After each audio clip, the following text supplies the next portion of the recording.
그만해! 물러서! 오늘따라 왜 그래, 백구야? 요란한 기계톱 소리와 함께 민석의 고함이 마당을 울렸습니다. 하지만 백구는 물러서지 않았어요. 평소엔 짖는 법도 잊은 듯 순하디 순한 녀석이 오늘따라 들짐승들처럼 이빨을 드러내고 있었습니다. 작업 인부가 든 기계톱 앞을 온몸으로 막아서며 으르렁거렸어요. 형님, 이게 좀 말려봐요. 이러다 사람 잡겠어. 동생 민재가 겁에 질려 소리쳤습니다. 민석은 돌아가신 아버지의 집을 정리하러 내려온 길이었어요. 집을 내놓으려면 마당 한가운데 흉물스럽게 말라 죽은 저 감나무부터 베어내야 했습니다. 이미 3년 전에 죽어 시커멓게 썩어가는 나무였거든요. 아버지는 생전에 무슨 고집인지 저 썩은 나무를 절대 베지 못하게 하셨습니다. 나무에도 혼이 있다는 핑계를 대시면서요. 백구야, 비키라니까. 민석이 몽둥이를 들고 위협해봤지만 백구는 꿈쩍도 안 했습니다. 오히려 나무 등걸에 등을 딱 붙이고 앉아 시뻘개진 눈으로 민석을 노려봤어요. 마치 나를 먼저 베고 지나가라는 듯한 결계였습니다. 그때였습니다. 착착착착. 백구가 갑자기 나무 밑동을 미친 듯이 파헤치기 시작했어요. 앞발톱이 깨져 피가 튀는데도 멈추지 않았습니다. 흙먼지가 날리고 백구의 입에선 짐승의 것이라고는 믿기 힘든 꺼이꺼이 하는 듯 한 곡소리가 터져 나왔습니다. 형, 백구 저거 좀 이상하지 않아? 민재의 말대로였습니다.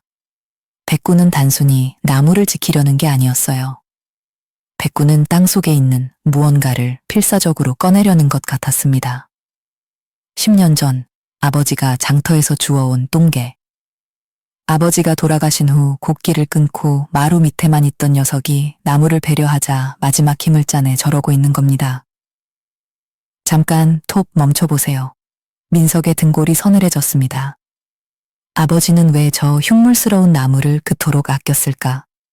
혹시 저 밑에 우리가 모르는 무언가가 있는 걸까? 민석은 삽을 들고 백구 옆으로 다가갔습니다. 백구는 민석을 보더니 파던 자리를 양보하듯 슬쩍 비켜서서 헐떡였습니다. 그 눈빛이 너무나 간절해서 민석은 홀린 듯 땅을 파기 시작했어요. 한 미터쯤 팠을까? 틱 하고 삽 끝에 둔탁한 소리가 걸렸습니다. 나무 뿌리 사이에 단단히 끼어있는 녹슨 철제 탄약통이었습니다. 형, 그게 뭐야? 설마 아버지가 금덩이라도 숨겨두신 거야? 민재가 침을 꼴깍 삼켰습니다. 평생 자식들에게 10원 한 장도 벌벌 떨던 구두소의 아버지였으니까요. 하지만 뚜껑을 연 순간 형제는 말을 잃었습니다. 과연 이 가족에게 무슨 일이 있었을까요? 잠시만 귀 기울여 주세요. 사연을 듣기 전에 구독과 좋아요 한번 눌러주시고 오늘도 따뜻한 마음으로 들어주시겠다는 의미로 댓글에 반갑습니다 혹은 사랑합니다 라고 인사 한번 남겨주시면 감사하겠습니다. 여러분의 그 따뜻한 기운을 모아서 그럼 사연을 시작하겠습니다. 3월의 경북 영천은 여전히 겨울의 끝자락을 붙잡고 있었습니다.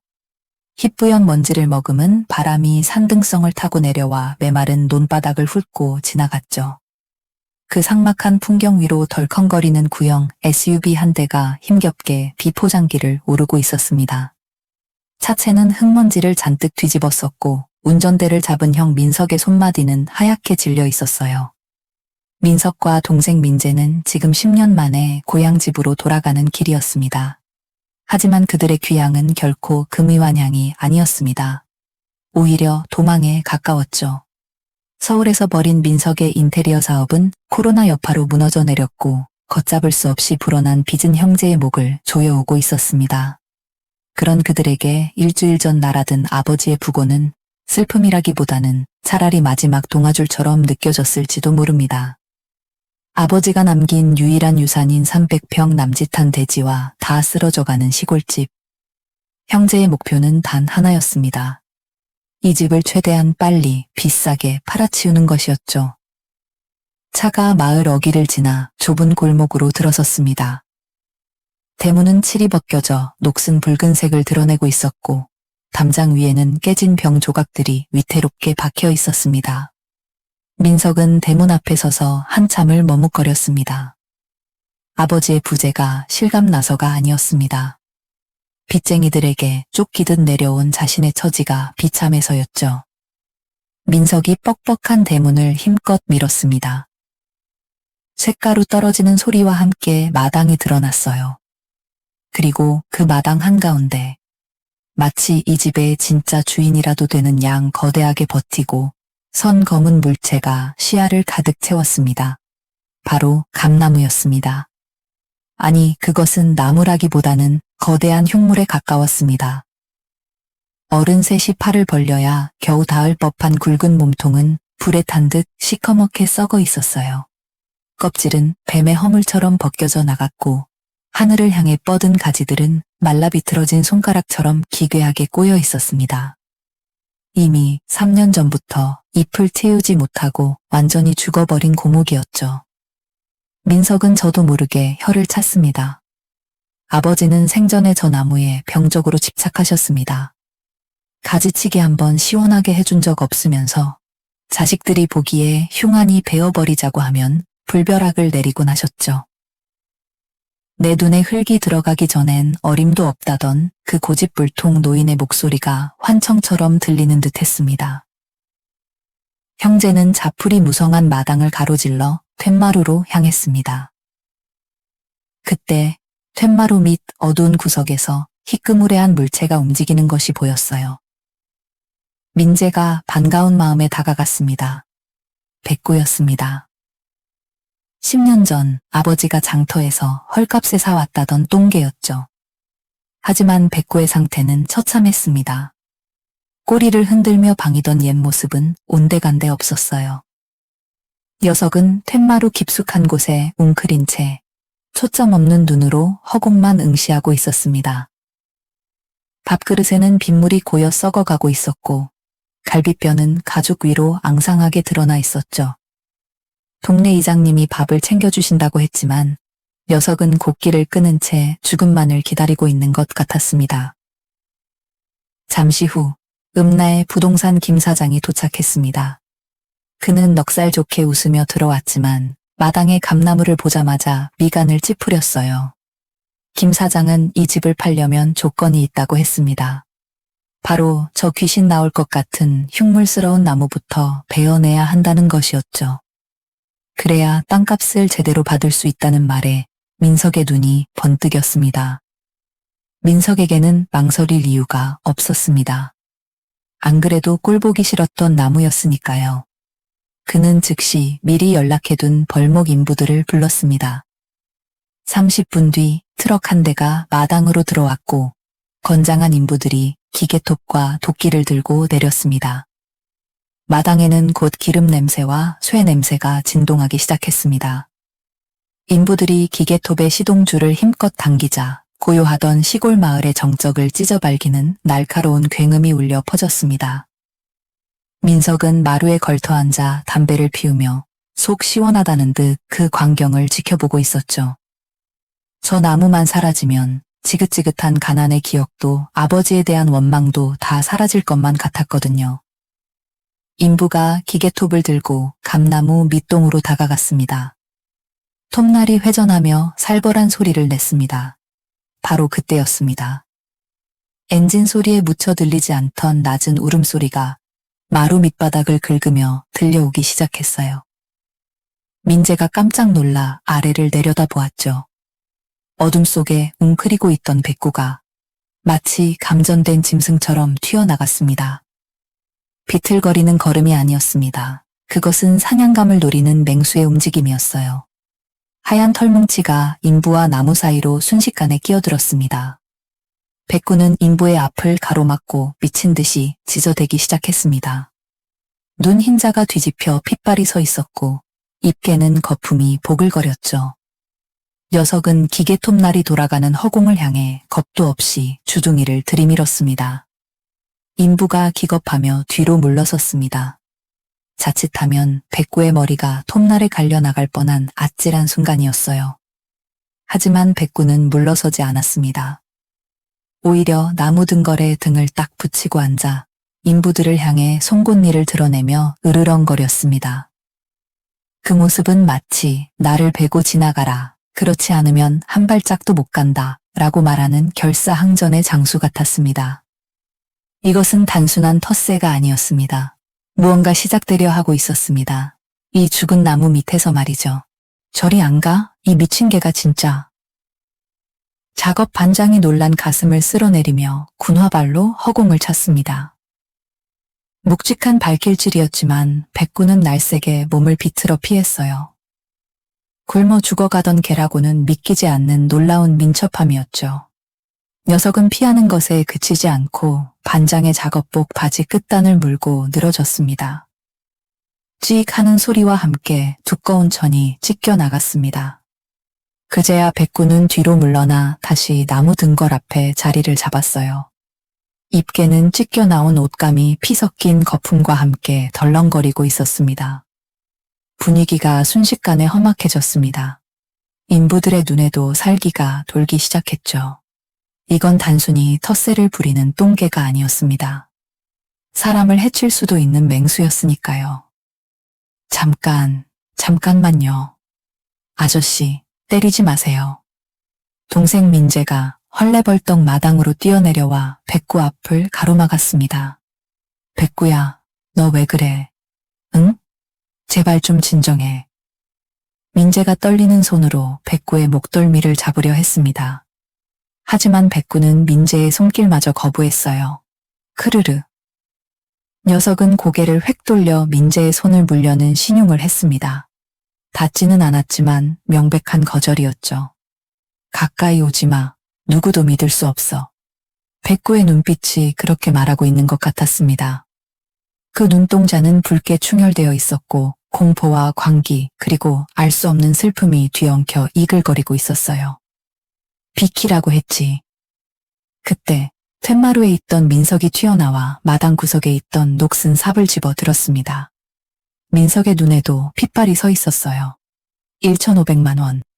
당장 이 나무를 베어내고 집을 팔아야 숨통이 트이는데 고작 개 한 마리 때문에 이 기회를 날릴 수는 없었거든요. 야, 이 개새끼야. 주인이 죽으니까 너도 미쳤냐? 어차피 굶어 죽을 거면 내가 지금 보내줄까? 민석이 삼나를 치켜들고 백구에게 성큼성큼 다가갔습니다. 민재가 울먹이며 형을 말렸지만 민석은 동생을 거칠게 뿌리쳤어요.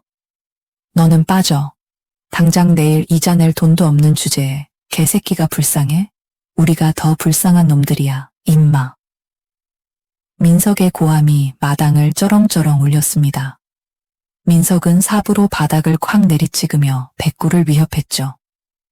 보통의 개라면 이쯤에서 꼬리를 내리고 도망갔을 겁니다. 하지만 백구는 달랐습니다. 녀석은 민석이 다가오자 오히려 나무 쪽으로 더 깊숙이 몸을 밀착했어요. 그리고는 정말 기이한 행동을 하기 시작했습니다. 박박, 벅벅. 백구가 앞발로 나무 밑동의 흙바닥을 미친 듯이 파헤치기 시작한 것입니다. 공격이 아니었습니다. 그렇다고 도망가려는 것도 아니었어요. 그것은 필사적인 발굴이었습니다. 백구의 입에서 짐승의 포효가 아닌 쇠를 긁는 듯한 기괴한 신음이 터져 나왔습니다. 딱딱하게 굳은 마당 흙은 쉽사리 파지지 않았어요. 돌멩이와 얽힌 나무 뿌리들이 백구의 발톱을 가로막았죠. 하지만 녀석은 멈추지 않았습니다. 두둑, 툭. 백구의 발톱이 깨져나가는 소리가 들렸습니다. 하얀 발등 위로 피가 배어나와 흙과 섞였어요. 흙먼지가 날리고 피 묻은 흙가루들이 사방으로 튀었습니다. 이게 뭐야? 삽을 들고 서 있던 민석의 손이 허공에서 멈췄습니다. 눈앞의 광경은 단순히 사나운 개가 난동을 부리는 장면이 아니었거든요. 백구는 울고 있었습니다. 피투성이가 된 발로 땅을 파며 툭 튀어나온 눈망울에서 닭똥 같은 눈물을 뚝뚝 흘리고 있었어요. 그 모습이 너무나 처절하고 기이해서 민석은 차마 삽을 휘두를 수가 없었습니다. 기계톱을 들고 서 있던 인부들도 넋을 잃고 그 장면을 바라보았습니다. 반장님, 저 개 좀 이상한데요. 미친 거 아닙니까? 저거 건드렸다가 큰일 나겠는데요. 동료 인부가 질린 표정으로 속삭였습니다. 작업 반장이 바닥에 침을 탁 뱉었습니다. 에이, 재수홍 붙었네. 사장님, 오늘 작업 못합니다. 네? 아니, 반장님, 그냥 걔 좀 쫓아내고 배면 되잖아요. 민석이 다급하게 외쳤죠. 못해요. 저거 봐요. 저게 어디 나무 지키는 겁니까? 귀신 들린 거지. 시골 바닥에서 이런 일 숱하게 하는데 저런 눈깔 한 놈 건드려서 좋은 꼴 못 봤습니다. 괜히 동티나면 우리만 죽어나요. 반장은 단호했습니다. 그는 장비를 챙겨들고 트럭으로 향했죠. 나중에 개를 치우든 굿을 하든 정리되면 다시 부르시오. 오늘은 철수합니다. 부르릉. 트럭이 흙먼지를 일으키며 마당을 빠져나갔습니다. 순식간에 마당에는 다시 정적이 찾아왔어요.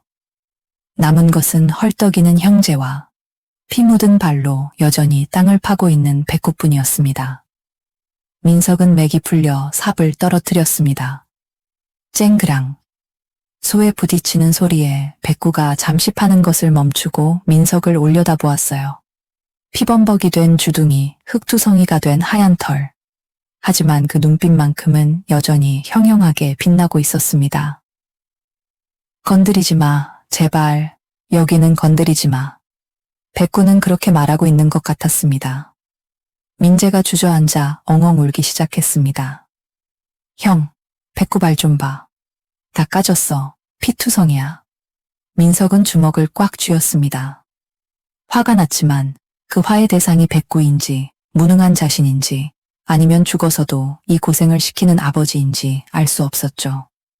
그는 떨리는 손으로 담배를 꺼내 물었습니다. 도대체 저 썩어빠진 나무 밑에 뭐가 있길래 말 못하는 짐승이 제 발톱이 뽑혀나가는 줄도 모르고 저러는 걸까요? 아버지가 돌아가신 지 일주일, 빈집에는 아버지의 홀령 대신 늙은 개 한 마리가 지독한 한처럼 버티고 서 있었습니다. 그때였습니다. 백구가 다시 낮은 소리로 울기 시작했어요. 끄응, 끄응. 그 소리는 마치 땅속 깊은 곳에 있는 누군가를 부르는 자장가처럼 해질녘 골짜기로 구슬프게 퍼져나갔습니다. 인부들이 황급히 떠나버린 마당에는 무거운 침묵과 비릿한 흙내음만이 남았습니다. 해는 서산 너머로 완전히 자취를 감췄고 산골짜기 특유의 짙푸른 어둠이 마당으로 기어들어왔죠. 전기가 끊긴 시골집은 거대한 무덤처럼 적막했습니다. 형제는 휴대폰 플래시 불빛 하나에 의지한 채 툇마루에 멍하니 걸터앉아 있을 뿐이었어요. 백구는 여전히 그 자리를 지키고 있었습니다. 미친 듯이 땅을 파헤치던 발작은 멈췄지만 나무 등걸에 몸을 기댄 채 가쁜 숨을 몰아쉬는 모습은 흡사 전쟁터에서 살아남은 패잔병 같았습니다. 하얀 털 위로 말라붙은 핏자국이 어둠 속에서도 검붉게 도드라져 보였죠. 민석은 타들어가는 담배를 바라보며 머리를 감싸 쥐었습니다. 당장 내일이면 들이닥칠 빛 독촉 생각에 속이 타들어갔지만 고작 늙은 개 한 마리가 뿜어내는 기이한 공포감 때문에 옴짝달싹할 수 없는 자신이 한심스러웠습니다. 그때였습니다. 대문 밖 자갈길을 밟는 소리가 들려왔어요. 저벅저벅. 규칙적이지만 다소 느릿한 발소리에 이어 쇠붙이가 땅을 긁는 소리가 뒤따랐습니다. 형제의 시선이 동시에 대문으로 향했죠. 어둠 속에서 허리가 굽은 노파의 실루엣이 천천히 드러났습니다. 헝클어진 백발에 낡은 무명 저고리를 걸친 아랫마을의 당산댁이었습니다. 마을 사람들은 그녀를 피하곤 했습니다. 젊은 시절 신병을 앓았으나 신내림을 거부하고 평생을 홀로 산 탓에 늘 헛것을 보거나 불길한 소리를 한다는 소문이 무성했거든요. 아버지는 생전에 그런 그녀가 딱하다며 유독 쌀이나 반찬을 챙겨주시곤 했는데 아마 그 인연으로 찾아온 모양이었습니다. 당산댁은 형제에게 눈길조차 주지 않았습니다. 그녀는 마치 무언가에 홀린 사람처럼 마당 한가운데로 백구가 지키고 있는 그 썩은 감나무 앞으로 곧장 걸어갔습니다.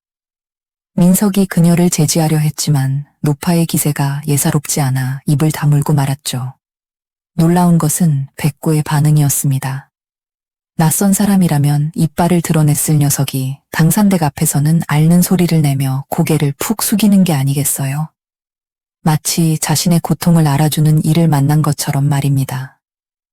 당산댁이 지팡이로 백구의 피 묻은 앞발을 가만히 가리키더니 이내에 나무의 껍질이 다 벗겨진 밑동을 거친 손으로 쓸어내렸습니다. 그녀의 혼탁한 눈동자가 허공을 응시하며 깊게 가라앉았습니다. 쯧쯧, 비린내가 진동을 하는구나. 그녀의 목소리는 쇠를 긁는 듯 걸걸했고 감정이 거세된 듯 건조했습니다. 형제는 썩은 나무 냄새 외에는 아무것도 맡을 수 없었기에 그저 의아할 뿐이었죠. 민석이 조심스럽게 무슨 말씀이냐고 물으려 했지만 노파는 대답 대신 알 수 없는 중얼거림을 이어갔습니다. 사람 눈은 속여도 짐승 눈은 못 속인다고. 짐승은 죽은 냄새와 억울한 냄새를 기가 막히게 맡는다고 말이죠. 노파가 고개를 천천히 돌려 민석을 뚫어지게 응시했습니다. 백탁이 낀 흐릿한 눈동자가 민석의 내면을 꿰뚫는 듯해 민석은 저도 모르게 마른 침을 삼켰습니다. 그리고 노파의 입에서 믿을 수 없는 말이 흘러나왔습니다. 나무 베지 마라. 거기 사람 있다. 순간 민석의 심장이 철렁 내려앉았습니다. 등골을 타고 서늘한 소름이 돋아올랐죠. 사람이라니요. 저 썩은 나무 밑에 사람이 있다니. 이성이 경고음을 울리며 노망난 노인네의 헛소리라고 치부하려 했지만 본능은 거부할 수 없는 공포를 느끼고 있었습니다. 당산댁은 형제의 공포를 아는지 모르는지 지팡이로 땅을 쿵 찍으며 말을 이었습니다. 나무 뿌리가 흙을 먹고 자란 게 아니라 핏줄을 먹고 자랐다고.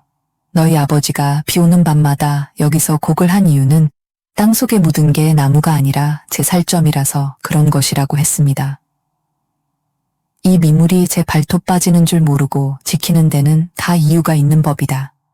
함부로 건드리면 탈나. 아주 큰 탈이나. 당산댁은 품 안에서 꼬깃꼬깃해진 소금 한 줌을 꺼내 나무 주변에 획 뿌렸습니다. 하얀 소금 결정들이 어둠 속에 흩날렸죠. 그녀는 누군가를 위로하듯 혀를 차며 아이고 불쌍해라 는 말을 남긴 채 뒤도 돌아보지 않고 마당을 빠져나갔습니다. 올 때와 마찬가지로 지팡이가 자갈을 긁는 소리만을 남긴 채 말이죠. 노파가 사라진 뒤에도 그녀가 남긴 말들은 안개처럼 마당을 떠나지 않았습니다. 지금까지는 그저 처분해야 할 흉물로만 보였던 나무가 이제는 거대한 비석처럼 느껴지기 시작했습니다. 아버지가 평생을 바쳐 지키려 했던, 그리고 이제는 저 늙은 개가 목숨을 걸고 지키고 있는 비석 말입니다. 그때 백구가 다시 땅을 긁기 시작했습니다. 이번에는 격렬하지 않았어요. 툭, 툭. 힘 빠진 발길질이 민석의 가슴을 두드리는 것만 같았습니다. 민석은 알 수 없는 이끌림에 툇마루에서 내려왔습니다. 발이 저절로 창고 쪽으로 향했죠. 먼지 쌓인 공구함 옆에 녹슨 사압자루가 보였습니다. 이성은 멈추라고 소리쳤지만 민석의 손은 이미 사압자루를 꽉 쥐고 있었습니다. 확인해야 했습니다. 저 노파의 말이 사실인지 아니면 이 모든 게 가난과 피로가 만들어낸 환각인지 말이죠. 어둠 속에서 민석의 눈이 형형하게 빛났고 삼날은 달빛을 받아 서늘하게 번득였습니다. 삽자루를 쥔 민석의 손에 땀이 배어 나왔습니다. 하지만 그는 곧바로 땅을 파지 못하고 주춤거렸어요. 눈앞의 감나무가 뿜어내는 기이한 위압감 때문이기도 했지만 방금 당산댁이 남기고 간 말이 머릿속을 맴돌아 발을 뗄 수 없었기 때문입니다. 내 아비가 비 오는 밤마다 여기서 왜 곡을 했겠냐. 그제야 민석의 기억 속에 파편처럼 흩어져 있던 아버지의 기행들이 하나둘씩 맞춰지기 시작했습니다. 생전의 아버지는 지독한 구두쇠이자 이해할 수 없는 고집불통이셨습니다. 보일러 기름값이 아까워 냉골에서 주무시면서도 이 감나무 주변에는 잡풀 하나 자라지 못하게 매일같이 호미질을 해대곤 하셨죠. 민석이 기억하는 한 장면이 떠올랐습니다. 5년 전 추석, 민석이 낡은 처마를 고치러 내려왔을 때의 일이었어요. 사다리를 놓을 자리가 마땅치 않아 감나무 가지 하나를 톱으로 자르려 했었습니다. 그때 아버지는 마치 제 팔다리가 잘려나가는 사람처럼 비명을 지르며 달려오셨죠. 이 놈아, 건드리지 마라. 내 눈에 흙이 들어가기 전엔 절대 손 못 댄다. 민석은 그때 아버지가 노망이 났다고 생각했습니다. 자식보다 고작 썩어가는 나무가 더 중하냐며 대들고는 짐을 싸서 서울로 올라가 버렸었죠. 그게 아버지와 제대로 나눈 마지막 대화가 될 줄은 꿈에도 모른 채 말입니다. 그뿐만이 아니었습니다. 비가 추적추적 내리는 날이면 아버지는 을의 마루가 아닌 감나무 아래 평상에 앉아 계셨습니다. 우산도 없이 비를 맞으며 소주 한 병을 놓고 허공에 대고 무어라 중얼거리곤 하셨죠. 형제는 그 모습을 보며 아버지가 술주정을 한다고 혀를 찼지만 지금 돌이켜보니 그것은 술주정이 아니었습니다. 그것은 대화였습니다. 땅속 깊이 묻어둔 누군가를 향한 속죄의 기도이자 넋두리였던 것입니다. 당산댁의 말이 맞다면 아버지는 지난 수십 년간 이 차가운 땅바닥을 어루만지며 용서를 빌고 계셨던 겁니다. 자식들에게조차 말하지 못한 거대한 비밀을 품은 채 홀로 그 무게를 견뎌오셨던 것이죠. 그리고 그 곁을 지킨 것은 오직 저 늙은 개 백구뿐이었습니다. 백구는 아버지가 술에 취해 평상에서 잠드시면 그 곁에 웅크리고 앉아 아버지의 천을 지켜주곤 했습니다. 아버지가 흐느껴 오실 때면 다가가 거친 혀로 눈물을 핥아주던 녀석이었습니다. 형제들이 아버지를 외면하고 서울로 떠나 있을 때 아버지의 유일한 말벗이자 가족이 되어준 것은 다름 아닌 백구였던 것입니다. 민석의 시선이 다시 백구에게로 향했습니다. 녀석은 이제 기력이 다했는지 눈을 감고 가쁜 숨만 몰아쉬고 있었어요. 하지만 민석이 삽을 들고 다가서자 녀석은 감았던 눈을 번쩍 뜨고 꼬리를 살짝 흔들었습니다. 그 눈빛은 아까처럼 사납지 않았습니다. 오히려 간절해 보였죠. 이제 알겠어? 이제야 알겠냐고. 백구는 그렇게 말하며 민석을 재촉하는 것 같았습니다.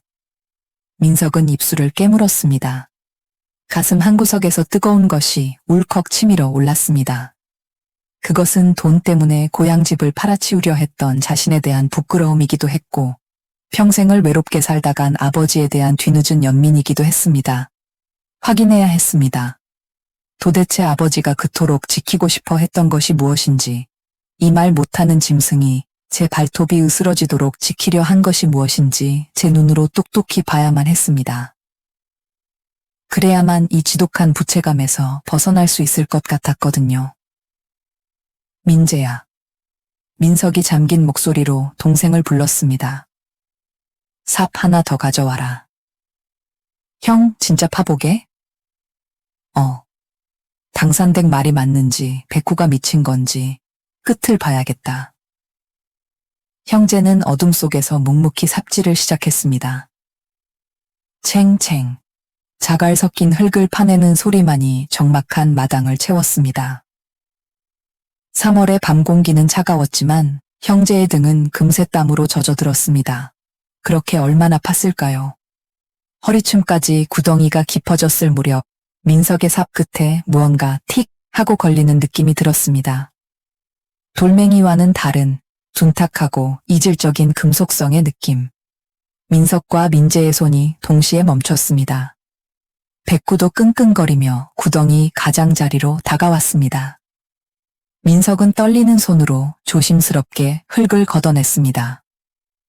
드러난 것은 나무 뿌리 사이에 단단히 끼어 있는 칠이 벗겨지고 녹슨 국방색 철제 상자였습니다. 군용 탄약통이었죠. 민석은 삽을 내려놓고 구덩이 안으로 손을 뻗었습니다. 차가운 흙의 감촉과 함께 쇠붙이의 냉기가 손끝을 타고 전해져 왔어요. 상자는 오랜 세월 나무 뿌리와 한 몸처럼 엉켜 있어 쉽사리 빠지지 않았습니다. 민석이 끙끙대며 힘을 주자 우두둑 하고 잔뿌리가 끊어지는 소리와 함께 묵직한 상자가 딸려 나왔습니다. 민석은 거칠게 숨을 몰아쉬며 상자를 마당 위로 끌어올렸습니다. 흑투성이가 된 국방색 탄약통. 군대를 다녀온 남자라면 누구나 알 법한 그 투박한 물건이 왜 아버지의 감나무 밑에 묻혀 있었던 걸까요? 형, 이거 설마. 옆에서 지켜보던 동생 민재가 마른 침을 꿀꺽 삼켰습니다. 그의 눈동자가 흔들리고 있었어요. 아버지가 평생 돈 한 푼 안 쓰고 모으셨다던 그 비상금 아니야? 금괴라든가 땅 문서라든가. 민재의 말에는 절박한 희망이 섞여 있었습니다. 빚에 쪼들리는 형제에게는 이 낡은 상자가 마치 보물상자처럼 보였을지도 모릅니다. 솔직히 말하면 민석도 순간 그런 기대를 품지 않은 것은 아니었어요. 이 묵직한 무게감이 돈다발이거나 금붙이었으면 좋겠다는 속물적인 생각이 스쳤으니까요. 하지만 백구는 달랐습니다. 녀석은 상자가 밖으로 나오자 낑낑거리며 다가와 상자 냄새를 맡기 시작했습니다. 꼬리를 살랑살랑 흔드는 그 모습은 보물을 찾은 환희가 아니라 그리운 주인을 만난 반가움에 가까워 보였습니다. 민석은 떨리는 손으로 상자의 잠금 장치를 만졌습니다. 녹이 슬어 꼼짝도 하지 않았어요.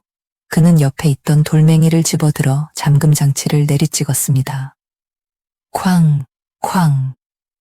고요한 산골짜기에 둔탁한 소리가 울려 퍼졌습니다. 몇 번의 망치질 끝에 쇠조각이 튕겨나갔고 마침내 끼익 하는 소름 끼치는 소리와 함께 뚜껑이 열렸습니다. 형제는 동시에 숨을 멈추고 상자 안을 들여다보았습니다. 하지만 그곳에 금고에는 없었습니다. 돈다발도 없었죠. 상자 안에서 풍겨 나온 것은 퀴퀴한 곰팡이 냄새와 오래된 종이 냄새뿐이었습니다. 상자 안에는 습기를 막으려 했던 것인지 비닐로 꽁꽁 싸맨 낡은 꾸러미 하나가 들어 있었습니다. 얼마나 소중하게 감싸 놓았는지 비닐을 벗겨내는 민석의 손끝이 저릿할 정도였어요. 비닐을 벗겨내자 드러난 물건을 보고 형제는 그만 말을 잃고 말았습니다. 하얀 무명천으로 지은 손바닥만한 베네 저고리 한 벌, 그리고 빛바랜 흑백 초음파 사진 한 장, 그 밑에는 겉표지가 닳고 다른 낡은 대학 노트 한 권이 놓여 있었습니다. 이게 다 뭐야? 민석이 허탈한 목소리로 중얼거리며 베네 저고리를 집어들었습니다. 세월이 흘러 누렇게 변색되었지만 깃부분에는 붉은 실로 정성스럽게 수놓은 글씨가 선명했습니다. 1995년 7월 25일 우리 막내. 그 숫자를 본 순간 민재가 비명을 지르듯 입을 막았습니다. 형, 1995년이면 엄마 돌아가신 그 해잖아. 그랬습니다. 1995년 여름, 민석이 군 입대를 하고 훈련소에 있던 그 시절. 어머니가 지병으로 갑자기 돌아가셨다는 비보를 들었던 바로 그 해였습니다. 민석의 손이 부들부들 떨리기 시작했습니다. 그는 베네 저고리 밑에 있던 초음파 사진을 집어들었습니다. 흐릿한 흑백 사진 속에는 콩알만한 생명의 형체가 찍혀 있었어요. 그리고 마지막으로 집어든 아버지의 노트. 첫 장을 넘기자 물기에 젖어 쭈글쭈글해진 종이 위로 아버지가 꾹꾹 눌러 쓴 익숙한 필체가 나타났습니다. 잉크가 번진 자국은 빗물이 아니라 아버지의 눈물 자국이었습니다. 1995년 7월 20일, 의사가 선택하라고 했다. 아내를 살릴 것인지, 아이를 살릴 것인지. 미친놈들. 그게 사람이 할 소리냐. 나는 의사 멱살을 잡고 소리쳤다. 둘 다 살려내라고. 첫 문장을 읽어 내려가던 민석은 그 자리에 주저앉고 말았습니다. 다리에 힘이 풀려 서 있을 수가 없었거든요. 당산댁의 말이 비수처럼 가슴에 꽂혔습니다. 거기 사람 있다. 나무뿌리가 아니라 핏줄을 먹고 자랐다. 이 상자는 보물함이 아니었습니다. 이것은 관이었습니다. 세상 빛도 보지 못하고 떠난 동생과 그 아이를 가슴에 묻어야 했던 아버지의 피눈물이 담긴 아주 작은 무덤이었던 것입니다.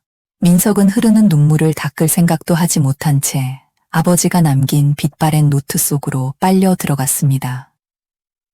글씨는 뒤로 갈수록 떨리고 뭉개져 있어 당시 아버지가 얼마나 극심한 고통 속에서 펜을 잡았는지 짐작하게 했죠. 1995년 7월 22일. 결국 동의서에 도장을 찍었다. 아내를 살리기 위해 아이를 포기하는 수술. 여보, 미안하다. 나는 당신 없이는 못 산다. 내 새끼를 내 손으로 죽이는 죄를 짓는다. 나중에 지옥에 가면 내가 다 받으마. 제발 당신만 살아다오. 민석의 기억 속에 어머니는 늘 몸이 약한 분이셨습니다.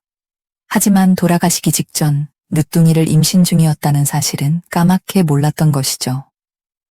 당시 민석은 군 복무 중이었고 민재는 어렸기에 아버지는 이 기막힌 사정을 홀로 삼키셨던 겁니다. 1995년 7월 25일. 하늘도 무심하시지. 수술실 앞에서 10시간을 무릎 꿇고 빌었다. 내 목숨을 가져가라고, 제발 아내만은 살려달라고.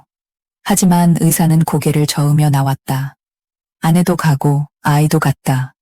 세상빛 한 번 못 본 핏덩기 아들과 그 아들을 품고 간 아내.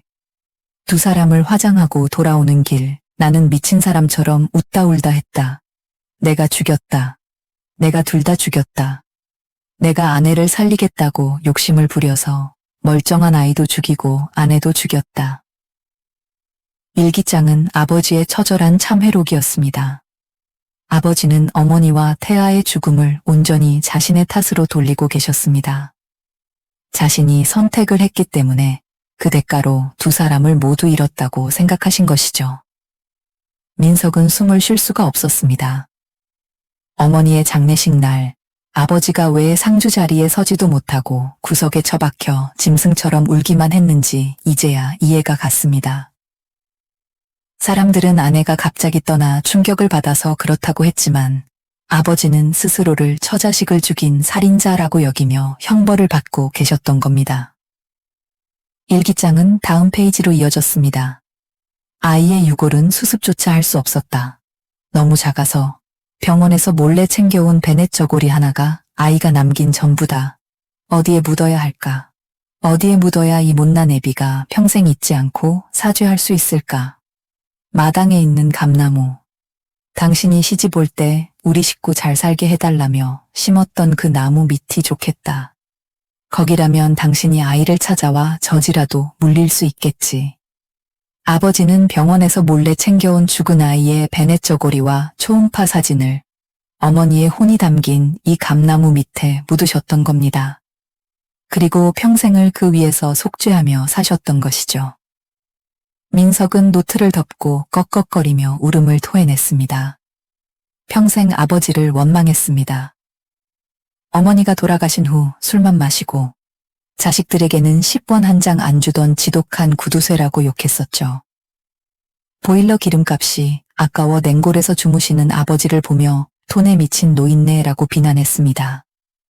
하지만 일기장 마지막에 적힌 글귀가 민석의 가슴을 후벼 팠습니다. 민석아, 민재야, 너희는 이 애비 원망해라. 돈 한 푼 안 쓰는 구두쇠라고 욕해도 좋다. 나는 벌을 받아야 한다.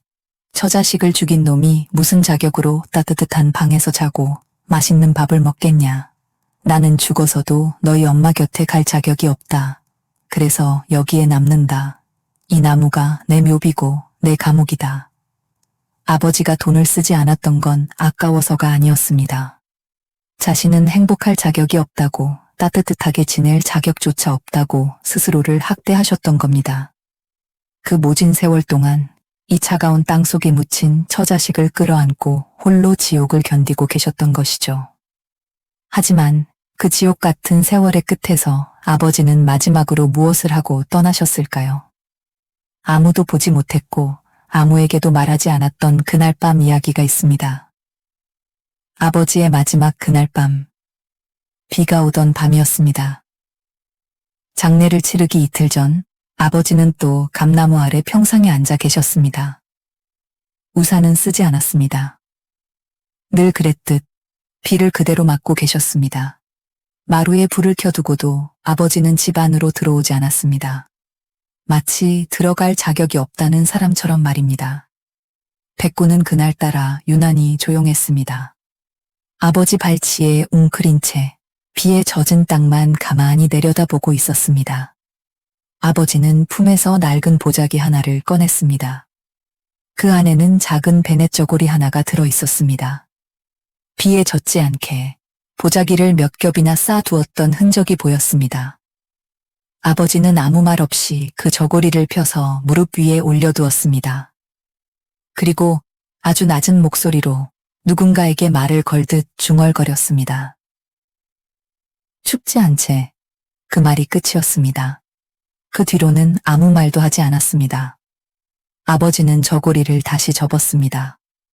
이번에는 더 단단히, 더 조심스럽게 싸서 품 안에 넣었습니다. 그리고 평상 아래에 내려와 감나무 밑 흙을 손으로 고르기 시작했습니다. 삽은 쓰지 않았습니다. 손으로 흙을 만지며 돌 하나, 뿌리 하나를 다 골라냈습니다. 비에 젖은 흙이 손톱 밑으로 파고들었지만 아버지는 멈추지 않았습니다. 백구가 그 모습을 지켜보고 있었습니다. 짖지도 움직이지도 않고 그저 고개를 숙인 채 지켜보고 있었습니다. 아버지는 흙을 다 고른 뒤 한참 동안 그 자리에 앉아 있었습니다. 그리고 백구를 내려다보며 말했습니다. 이제 내가 오래 못 버틸 것 같다. 백구가 고개를 들었습니다. 아버지는 웃지도 않았습니다. 울지도 않았습니다. 그저 이미 정해진 일을 말하는 사람처럼 담담했습니다. 이 나무는 베지 마라. 여기 애가 있다. 누구에게 하는 말인지 알 수 없었지만 아버지는 분명히 그렇게 말했습니다. 그리고 마지막으로 백구의 머리를 천천히 쓰다듬었습니다. 네가 좀 봐라. 니는 끝까지 남았잖아. 그날 밤 아버지는 평상에서 그대로 잠이 들었습니다. 비는 새벽까지 내렸고 아버지는 다시 일어나지 못했습니다. 그날 밤 이야기를 떠올리며 민석은 알았습니다. 아버지는 도망치지 않았다는 걸. 끝까지 이 자리에서 벌을 받고 계셨다는 걸. 아버지, 아버지. 민재도 바닥에 머리를 찌으며 통곡했습니다. 우리가 나빴어. 형, 우리가 진짜 쓰레기야. 아버지 마음도 모르고. 비 오는 날이면 아버지가 왜 우산도 없이 나무 아래 앉아 계셨는지, 왜 그토록 나무를 베지 못하게 하셨는지 모든 의문이 풀렸습니다. 아버지는 나무 아래 앉아 땅속의 막내에게 말을 걸고 먼저 간 아내에게 용서를 빌고 계셨던 겁니다. 그리고 그 곁을 지킨 건 자식인 우리가 아니라 저 늙은 개 백구였습니다. 민석의 눈이 퉁퉁 부은 채로 백구를 향했습니다. 녀석은 형제들의 통곡 소리를 들으며 마치 위로하듯 탄약통 위에 턱을 괴고 엎드려 있었습니다. 그 눈빛은 더 이상 사납지 않았습니다. 오히려 깊은 슬픔을 공유한 가족의 눈빛이었죠. 백구는 알고 있었던 겁니다. 주인이 매일 밤 피눈물로 어루만지던 이 땅, 그곳이 주인의 가장 아픈 손가락이라는 것을요. 새벽녘의 푸르스름한 빛이 산등성이를 넘어 마당으로 새우며들기 시작했습니다. 하지만 형제는 꼼짝도 할 수 없었어요. 판도라의 상자처럼 열려버린 아버지의 탄약통 앞에서 두 아들은 죄인이 되어 고개를 숙일 뿐이었습니다.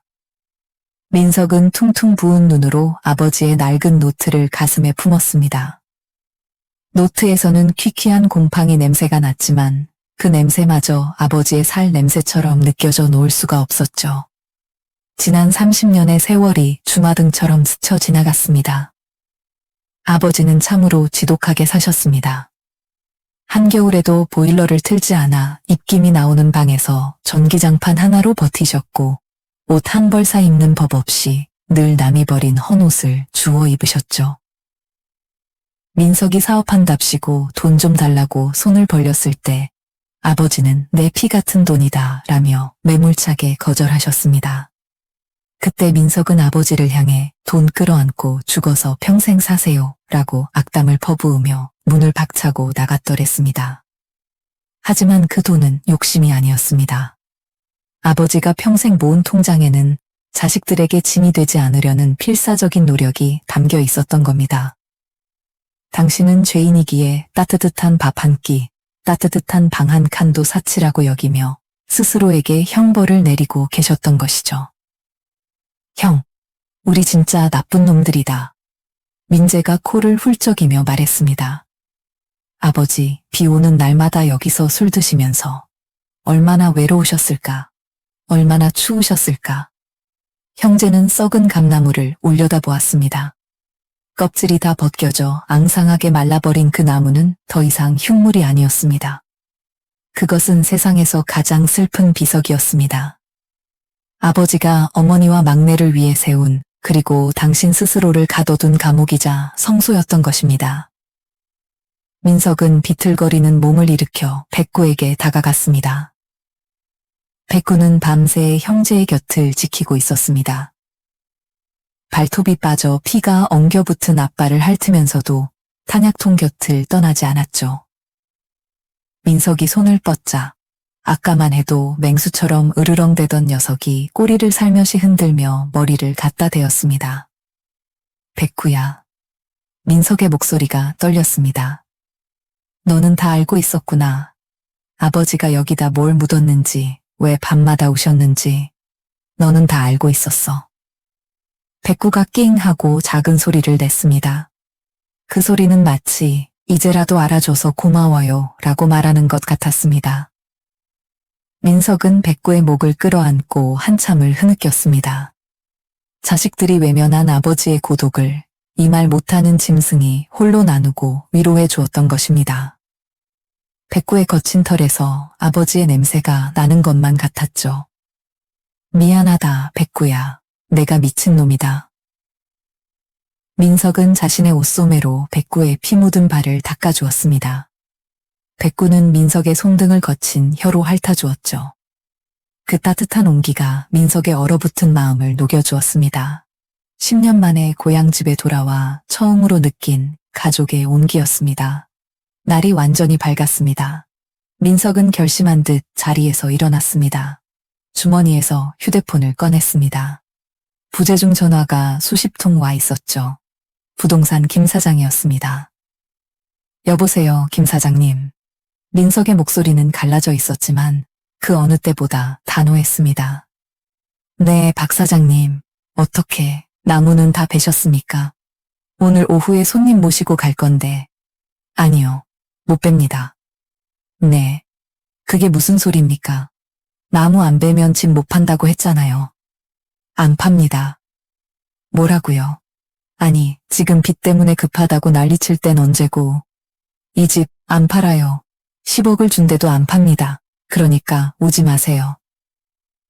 민석은 김 사장의 대꾸를 듣지도 않고 전화를 끊어버렸습니다. 전화를 끄는 손이 여전히 떨리고 있었지만 마음만은 후련했습니다. 빚? 어떻게든 갚으면 됩니다. 막노동을 하든 장기를 팔든 어떻게든 해결할 수 있습니다. 하지만 이 집을, 아버지의 피눈물이 서린 이 땅을 팔아넘기는 집만은 할 수 없었습니다. 그것은 인간으로서, 자식으로서 해서는 안 될 짓이었으니까요. 민석은 민재를 돌아보며 말했습니다. 민재야, 읍내 나가자. 응? 갑자기 읍내는 왜? 가서 제일 좋은 유골함 하나 사오자. 그리고 맛있는 고기랑 아기가 좋아할 만한 과자도 좀 사고. 민석의 눈시울이 다시 붉어졌습니다. 우리 막내 30년 동안 저 차가운 탄약통 속에 갇혀 있었잖아. 이제라도 형들이 따뜻한 새 집으로 이사시켜줘야지. 형제는 주섬주섬 옷을 챙겨 입었습니다. 백구도 무언가를 아는 눈치인지 꼬리를 흔들며 대문 앞까지 따라 나섰습니다. 죽어버린 감나무 위로 아침 햇살이 눈부시게 쏟아져 내리고 있었습니다. 마치 아버지가 하늘에서 내려다보며 희미하게 웃으시는 것만 같았죠. 형제는 읍내 시장을 돌며 정성을 다해 물건들을 골랐습니다. 가장 먼저 그릇 가게에 들러 하얗고 매끄러운 백자 유골함을 샀습니다. 30년 동안 차가운 소의 상자에 갇혀 있었을 막내를 위해 형제는 주머니를 털어 가게에서 제일 곱고 따뜻해 보이는 것을 골랐죠. 그리고 슈퍼마켓에 들러 알록달록한 알사탕 한 봉지와 우유, 그리고 아버지가 생전에 좋아하시던 소주와 북어포를 샀습니다. 정육점에서는 백구에게 줄 특등급 소고기도 잊지 않았습니다. 녀석은 지난 10년간 이 집에 진짜 상주 노릇을 해왔으니까요. 집으로 돌아오니 해는 중천에 떠 있었습니다. 형제는 옷을 갈아입고 마당으로 나갔습니다. 그런데 놀랍게도 마당에는 이미 손님이 와 있었습니다. 어젯밤 불길한 예언을 쏟아내고 사라졌던 당산댁 할머니였습니다. 할머니는 툇마루에 걸터 앉아 백구의 등을 쓰다듬고 계셨습니다. 형제가 들어서자 할머니는 혀를 끌끌 차며 지팡이를 짚고 일어서셨죠. 이제야 사람 구실을 하는구먼. 늦어도 한참 늦었어. 타박하는 말투였지만 어젯밤처럼 서늘하지는 않았습니다. 오히려 그 목소리에는 안도감이 묻어 있었죠. 형제는 할머니께 꾸벅 인사를 올렸습니다. 어쩌면 이 할머니 덕분에 더 늦기 전에 진실을 알 수 있었으니까요. 형제는 감나무 밑 아버지가 파놓았던 구덩이를 더 넓고 깊게 팠습니다. 바닥에 고운 흙을 깔고 평평하게 다졌습니다. 그리고 떨리는 손으로 탄약통을 열었습니다. 민석은 준비해온 백자 유골함에 낡은 베넷 저고리와 초음파 사진, 그리고 아버지가 남긴 눈물 젖은 일기장을 조심스럽게 옮겨 담았습니다. 막내야, 형들이 너무 늦게 와서 미안해. 춥고 어두운 데서 얼마나 무서웠니? 민석의 눈에서 다시 눈물이 뚝뚝 떨어졌습니다. 민재도 훌쩍이며 유골함 곁에 알사탕 봉지를 뜯어 놓았습니다. 태어나 보지도 못해 사탕 맛도 몰랐을 동생. 저승에서라도 실컷 먹으라는 형들의 투박한 마음이었죠. 아버지, 어머니, 이제 죄책감일랑 다 내려놓으시고 막내랑 만나서 편히 쉬세요. 저희가 자주 올게요. 정말 자주 올게요. 민석이 유골함을 구덩이 안치했습니다. 하얀 백자가 어둠 속에서 은은하게 빛났습니다. 형제는 맨손으로 흙을 덮기 시작했습니다. 삽을 쓰면 막내가 놀랄까봐 한 줌 한 줌 정성스레 손으로 흙을 채워 넣었죠. 흙의 감촉은 차가웠지만 형제의 마음만은 그 어느 때보다 뜨거웠습니다.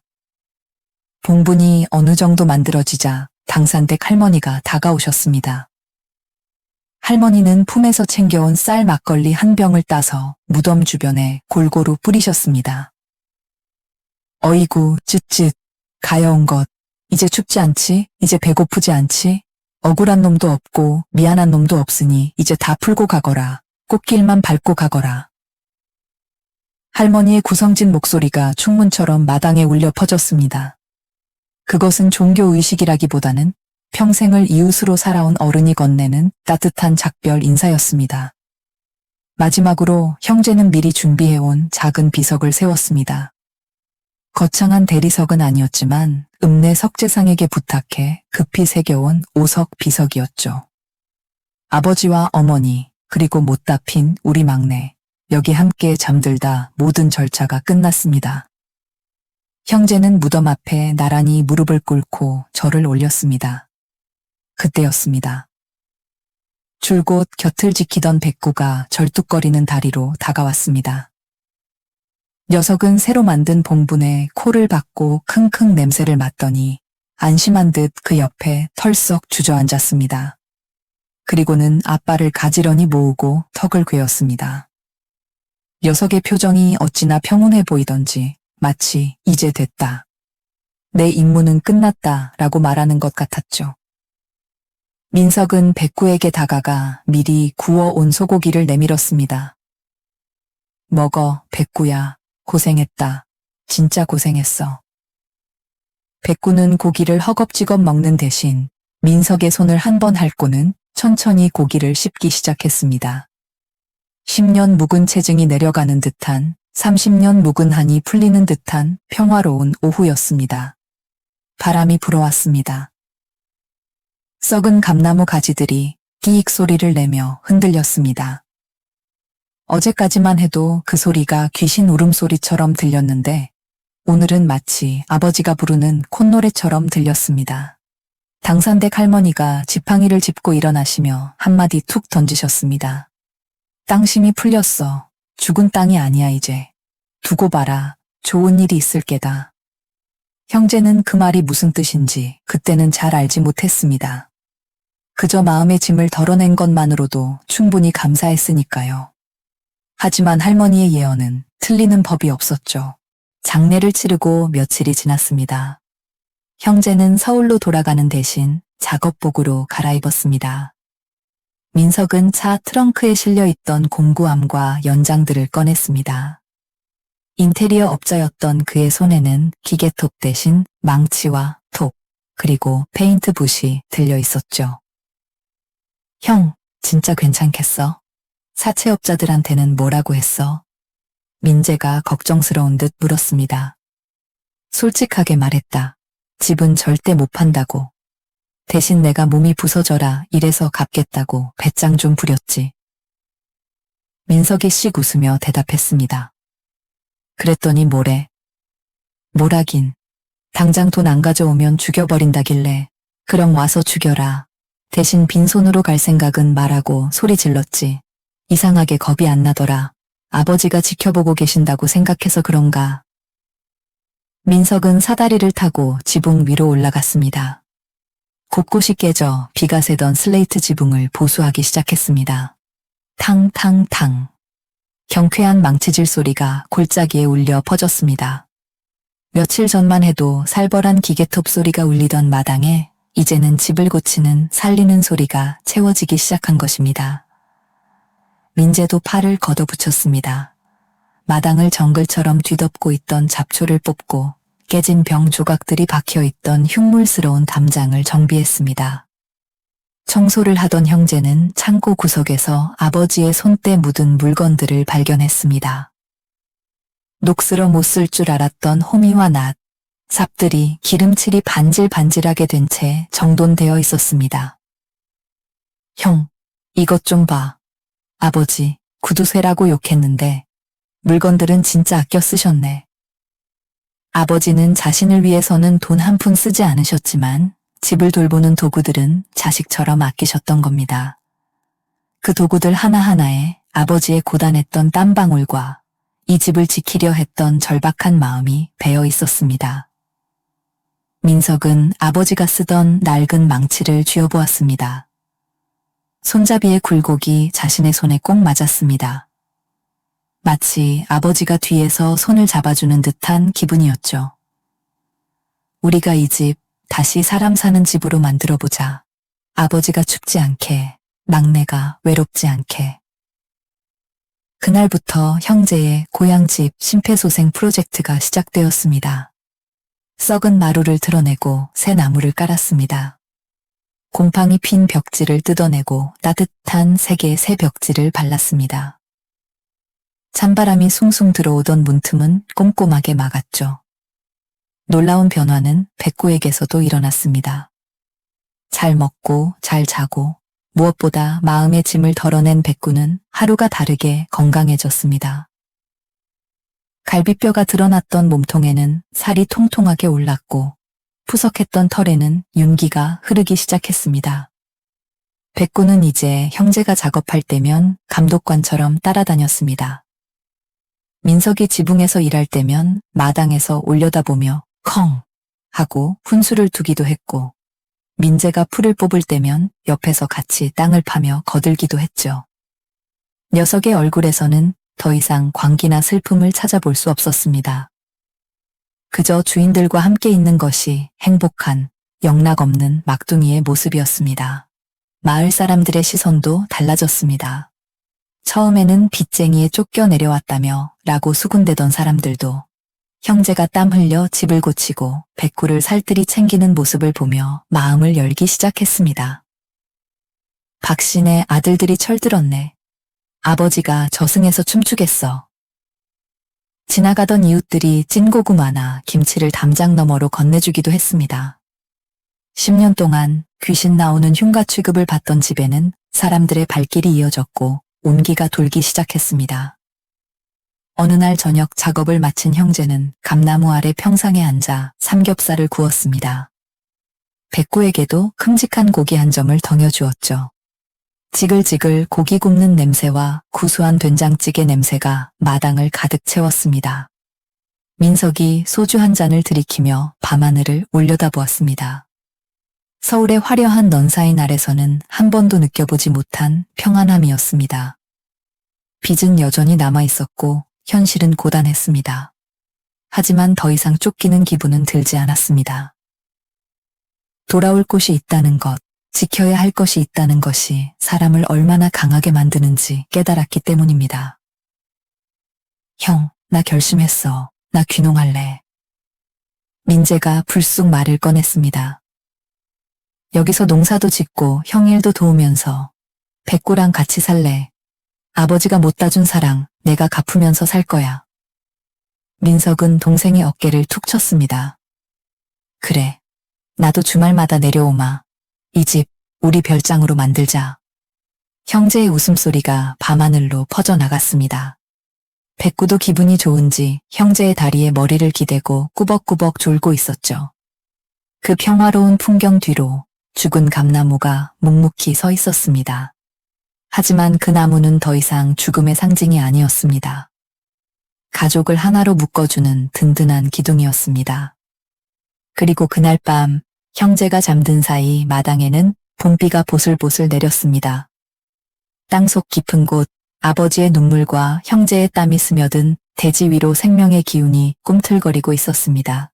모든 걸 정리한 뒤 형제는 며칠을 더 그 집에서 지냈습니다. 감나무 아래에 새 봉분이 생겼고 작은 비석이 세워졌습니다. 백구는 그 옆을 떠나지 않았습니다. 그런데 이상한 일이 하나 있었습니다. 백구가 더 이상 감나무 밑을 파지 않았습니다. 밤마다 흙을 긁던 습관도, 낮에 혼자 그 앞에 앉아있던 버릇도 어느 순간부터 사라졌습니다. 대신 백구는 처음으로 집 안으로 들어왔습니다. 아버지가 쓰던 방, 늘 문만 열어두고 들어오지 않던 그 방에 백구가 조심스럽게 발을 들였습니다. 그리고 방 한가운데가 아니라 문 옆에 웅크려 앉았습니다. 마치 아직도 자기가 들어가도 되는지 묻는 것처럼 말입니다. 그날 밤 백구는 처음으로 깊게 잠들었습니다. 낑낑거리지도 않았고 꿈속에서 흙을 파지도 않았습니다. 아침이 되자 백구는 평소처럼 일어나 마당으로 나갔습니다. 하지만 예전처럼 감나무로 가지 않았습니다. 형제 곁으로 와 조용히 앉았습니다. 그제야 민석은 알았습니다. 이 집에 남아있던 마지막 임무가 끝났다는 걸. 지켜야 할 사람도 숨겨야 할 것도 이제는 없다는 걸. 백구는 그제야 늙은 개가 되었습니다. 그로부터 한 달여의 시간이 흘렀습니다. 산골짜기에는 완연한 봄이 찾아왔습니다. 메말랐던 대지에는 아지랑이가 피어오르고 가을과 버들간 가지도 보송보송한 솜털을 틔우던 4월의 어느 주말이었습니다. 형제는 아버지의 49제를 지내기 위해 다시 고향집을 찾았습니다. 민석의 차 트렁크에는 서울에서 가장 맛있다는 떡집에서 맞춰온 떡과 과일이 한가득 실려 있었죠. 차에서 내리자마자 형제를 방인 건 대문 앞까지 마중 나온 백구였습니다. 컹, 컹. 녀석은 이제 꼬리를 살랑대는 수준이 아니라 엉덩이 춤을 추듯 온몸을 흔들며 형제에게 달려들었습니다. 윤기가 자르르 흐르는 하얀 털이 봄 햇살을 받아 눈부시게 빛났습니다. 오냐, 백구야, 잘 있었어. 형 보고 싶었지. 민석이 백구를 와락 끌어안고 뒹굴었습니다. 흙냄새와 강아지 냄새가 섞인 그 투박한 향기가 이제는 고향의 냄새처럼 포근하게 느껴졌습니다. 짐을 풀고 제사상을 차리려던 참이었습니다. 마당에서 잡초를 뽑던 동생 민재가 갑자기 비명을 지르듯 민석을 불렀습니다. 형, 빨리 나와봐. 저기 좀 봐. 민석은 무슨 사단이라도 난 줄 알고 신발도 제대로 못 신은 채 툇마루를 뛰어내려갔습니다. 민재는 마당 한가운데 서서 손가락으로 감나무 꼭대기를 가리키고 있었어요. 입을 다물지 못한 채 말이죠. 저거 보여? 나무가 살았어. 민석은 자신의 눈을 의심했습니다.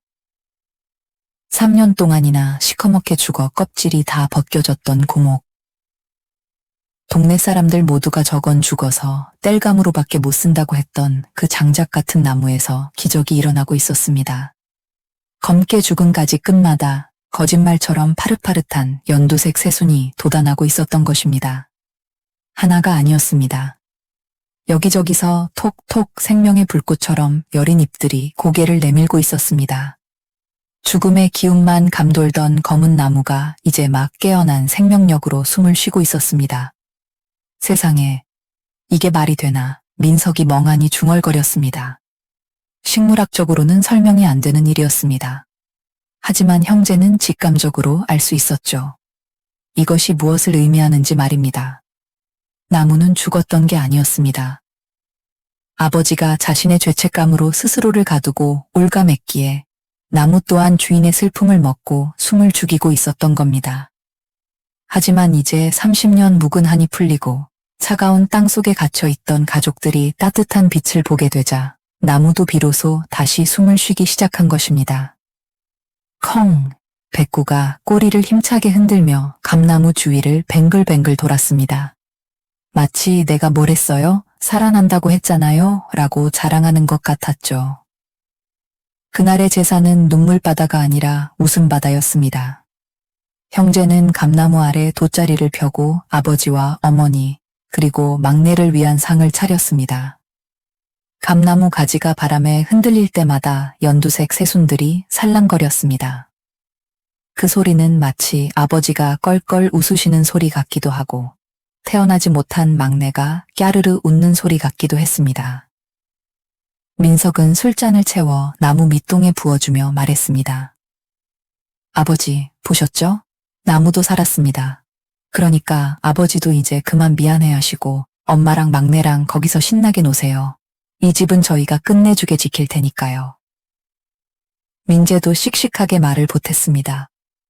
아버지, 가을에 감 열리면 제가 곶감 깎아드릴게요.